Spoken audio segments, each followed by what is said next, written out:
Another bullet, fired from the shore, rips the air just over Armani's head as he works on the patient. His comrades Lucas and Roche return fire. All three are kneeling in a flatboat on a swampy river at the ass end of nowhere. They're surrounded by burlap bags filled with burn cusps. Burn is an addictive substance that turns people into foul psychonauts. Burn is the scourge of humanity. Armani hates burn. As a member of this battalion order, he's pledged his life to eradicating it, to saving humanity.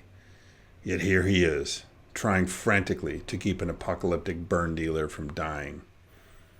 He presses down hard on her stomach with his left hand, blood oozing between his fingers, while his right fumbles through his field bag. Finally, he grasps a sterile dressing, tears the wax paper wrapping with his teeth. His hand moves aside, revealing burbling crimson. He presses the dressing to it. He's not sure if she'll survive. He's not sure any of them will survive. How did he wind up here, fighting to save an apocalyptic, a woman who doesn't believe the world is worth saving, someone who distributes that evil burn and profits off it, a woman who in any other circumstance he'd probably already have killed for her sins? How did Armani and his friends wind up in this perilous, bizarre, and thrilling for the players situation? Well, before we get to that, let's talk about choices. A central tenet of setting first play is that the GM should give player characters difficult choices. I'm not talking about fight the bruise or try to sneak past the octopus discussions, but about moral quandaries and ethical conundrums.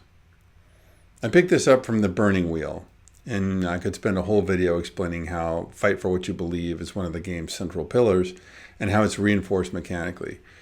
But for now, I'll just say, if you're unfamiliar with Burning Wheel, read it. You don't have to love it or play it to get a lot out of it. A second tenet of setting first play is that the setting should always be helping the GM drive conflict. One way to combine those two drivers is to explore the theme of conflict between individuals and the groups to which they belong. Those groups could be anything from extended families to religious congregations, trade groups, military units, crime syndicates, magical disciplines, political factions, ethnic groups, or nation states. Even PCs that fancy themselves rugged individuals who reject their society have a relationship to that society. So how does this all work in practice? First, as always, if you're thinking of incorporating a theme into your campaign, everyone needs to buy into it. Exploring the theme of the individual versus the collective means that player characters will need to have defined beliefs. This doesn't mean they need lengthy backstories, but it's important that the player and GM know what motivates a given PC. For example, up front, the player running Armani in our Degenesis campaign establishes that the character is intensely loyal to Roche and Lucas, who are like brothers to him. He also loves and would do anything for his sister Giovanna, who ran away from home as a teenager. Finally, he sees burn as an evil pestilence, and as a member of this battalion cult, devotes his body and soul to fighting its spread. As the GM, I know what motivates Armani, and I'm out to test his beliefs, preferably by pitting two or more of them against each other. The player doesn't know what tests are coming, and I don't have a predetermined outcome in mind when I throw them at Armani. Also, and this is really important, players won't be punished for making any particular choices in keeping with their character beliefs. There may be negative in-game results because sometimes making the right choice means walking a hard path, but the GM isn't there to judge a player's fidelity to the character's beliefs. The whole idea is to find out what happens when PCs are confronted with choices that offer no easy way out. So getting back to Armani. As Armani's being created, I suggest that his sister ran away as a teenager. I don't know what I'll do with that, but I know I'll be able to use her later. He loves and would do anything for her. I keep that in my back pocket. And many sessions into the campaign, after the PCs have seen the negative effects of burn firsthand and have had several run-ins with burn-dealing apocalyptics, I have Giovanna surface. Brother and sister are reunited, but it's obvious by her apocalyptic tattoos and his battalion uniform that the two of them are on opposite sides of a war. They are both delirious with joy at seeing each other, but they are quickly sucked into a heated argument about freedom versus duty, adherence to a moral code versus obeying no dictate other than hedonism. In the end, Giovanna asks for the help of Armani and his friends so that she can pull off the theft of some burn from a rival band of apocalyptics. She swears this will be the last haul. She's tired of always looking over her shoulder, tired of watching out for the long arm of battalion retribution.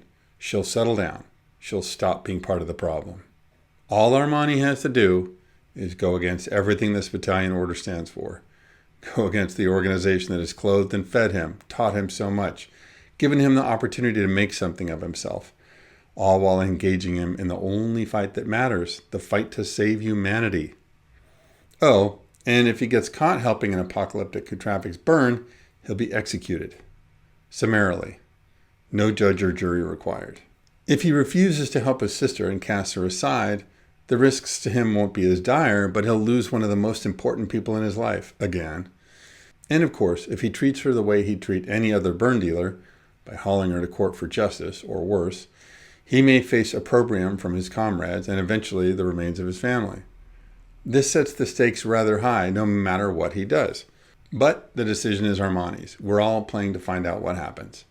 Some settings abound with hooks the GM can use to test the relationships between individuals and the collective. In particular, settings that provide a wealth of competing ideologies rather than just kings and queens playing for power tend to work well for exploring this theme. Armani's dilemma came out of a long-running Degenesis campaign.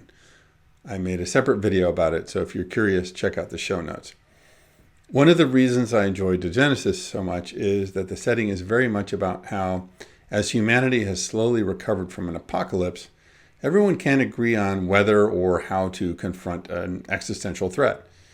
It provides so many hooks for players and GMs who want to explore this theme of the individual versus the collective. In our campaign, I hit all three PCs, and Armani in particular, with these sorts of dilemmas several times. It led to some of the most intense, rewarding sessions I've ever been part of. Eclipse Phase, about which I've also made a video that is linked to in the show notes, provides fertile ground for campaigns exploring this theme. There are many different ideologically motivated groups that player characters could belong to, and many ways to test the limits of that belonging.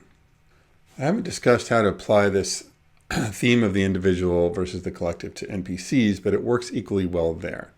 If I, as the GM, know what beliefs motivate an NPC, and the PCs pit two of those beliefs against each other, what will happen? Sometimes there's nothing more rewarding for players than to see their characters affecting their opponents, or even allies, in ways that transcend the usual roll to persuade forms of interaction. Have you ever created moments that focus on the individual versus the collective in your campaign? What game did you use? How did it play out for your group? As always, your comments are most welcome, and thank you for watching.